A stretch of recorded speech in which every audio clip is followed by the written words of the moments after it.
সব ডুবে যায়।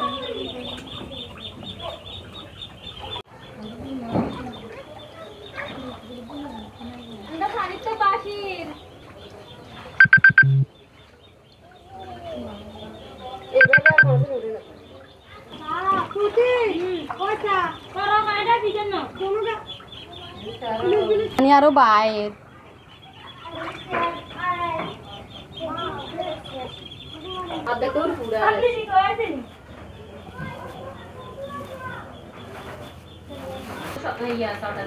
ঘরে পানি কালকে রাত থেকে আমাদের ঘরে পানি মানে কাইনা মানুষে পানি সাগরে গেছে গই আমরা মানে বাল বাচ্চারা কষ্ট করতেছি শুধু রাস্তা রাস্তা হাঁটি গিয়ে দুটো মানে বাতরান দিকে আমাদের ওষুধটা আমাদের নাই আমরা বহুত কষ্ট করতেছি মানে কোনো যে বসমত জায়গাটা আমাদের ঘরে নাই সব ডুবি সাগরে গেছে গই আমরা এখন মানে পানির ভিতরে হাঁটতেছি শুধু ঘরের ভিতরে হাঁটতেছে পানির ভিতরে পুরো ঘর তো চৌতে ব্যাগ ডুবে রয়েছে ঘরে একটা মানে একটি খালিও নাই বমদের জায়গাটাও নাই বাল বাচ্চারা কষ্ট করি বাতে হারিয়ে চলাফেরা করতে বলতে পারবো না। আমরা রাতে 3টা বাজে উঠছিলাম, উঠার পরে হঠাৎ করে দেখতেছি যে মানে খাট একদম দাবি গেছে।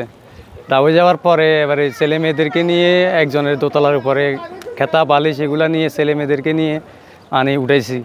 উঠার পর তাদেরকে এখন পার করে এখন পেনিতে ফাটাই দিছি।